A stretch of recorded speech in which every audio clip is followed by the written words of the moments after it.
What the people who don't understand it believe is that ketosis creates an oxidative or metabolic stress in the body. And that is supposed to drive up your triglycerides and drive up your insulin and drive up your glucose. But that is the furthest from the truth. It's actually the opposite. And I am so surprised that so many people who are mainstream nutritionists think this way. They've got it backwards. They've absolutely got it backwards. This is where I always have this argument with these carnivores, because I'm not saying carnivore is not an amazing way of eating. As I said, there will become a time when things are not working anymore. I told you all along the carnivore diet doesn't work.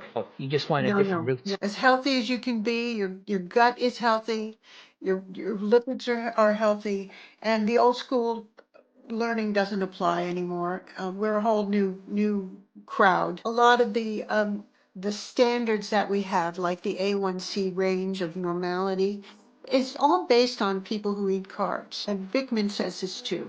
That's not the end of the world for No, you.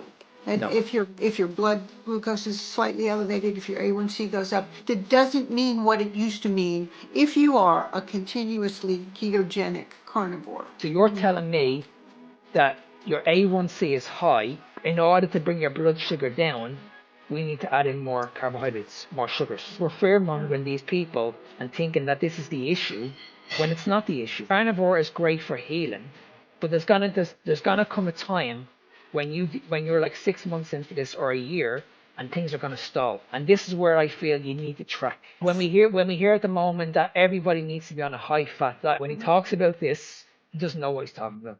Because I've seen this with people. They're on a high-fat diet. They've been doing carnivore for a while. They feel great, but now they're not getting results anymore. They're not losing weight. This is where I go against that. I'm like, okay, I need to see some blood work. I need to see some blood work here. I've had women come to me after a year of doing carnivore, and they're like, okay, Mark, I'm not losing any more weight anymore. And I'm like, okay, now we need to start bringing the fats down, bringing the proteins up. All of a sudden, the weight comes off. So I'm showing them a different route.